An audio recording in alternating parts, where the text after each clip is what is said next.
Membela itu salah satunya kan begitu. Ini makanya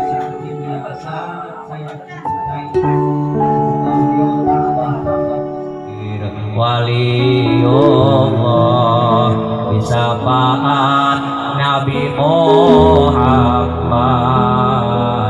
bisafaat Nabi Muhammad, biiznillah walidullah. Hidup terhina dari hidup sudah terbiasa hidup susah, maka dari itu biarkan ya Allah saya hidup susah, saya hidup terhina, saya hidup miskin, tapi tolong ya Allah siapapun yang datang ke tempat ini mencintai saya, angkatlah derajatnya ya Allah, jangan sampai mereka mengalami terhina seperti apa yang saya rasakan. saya tidak merasa hidup lebih baik daripada anjing. Benar nggak?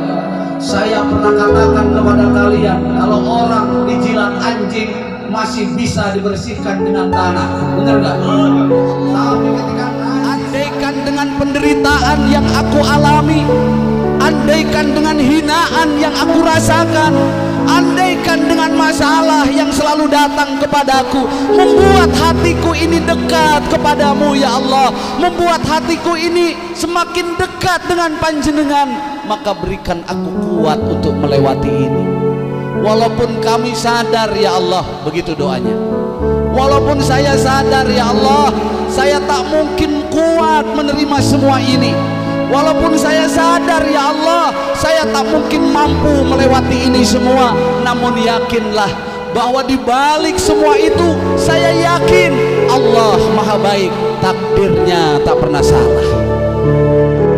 Sekarang kamu tidak usah khawatir, biarkan yang sudah tiada jangan kau sesali, betul gak?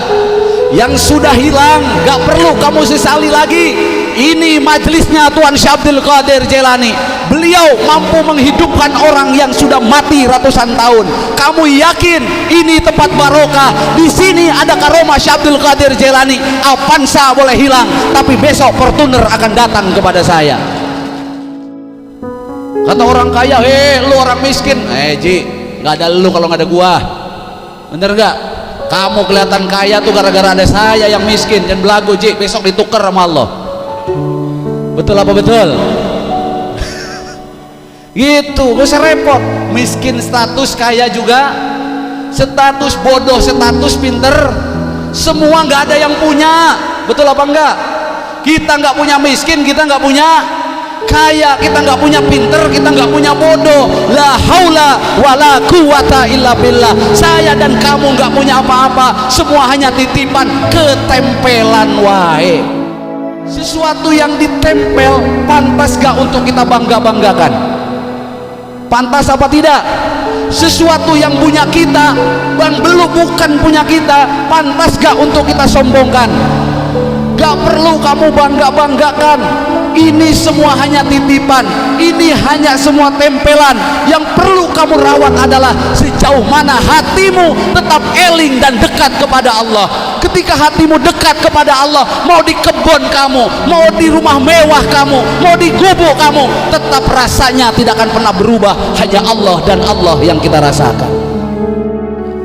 Baca Quran kamu ora jelas, betul apa enggak? Pesantren kamu enggak pernah, tapi ketika kamu sudah dapat hidayah dari Allah, duduk di majelisnya Tuan Syekh Abdul Qadir Jailani, bisa baca Al-Quran sih tidak, bisa baca kitab sih tidak, tapi perilaku kamu sudah menunjukkan kamu adalah orang yang paham tentang agama Allah. Luar biasa. Maka semoga yang demikian ini bisa kita tularkan kepada anak cucu kita semuanya. Hal yang seperti ini, kamu yang awam agama tidak usah khawatir. Kamu cukup derek kiai, kamu cukup ikut ulama, cinta kepada kiai, maka kamu pun akan ikut diselamatkan oleh Allah.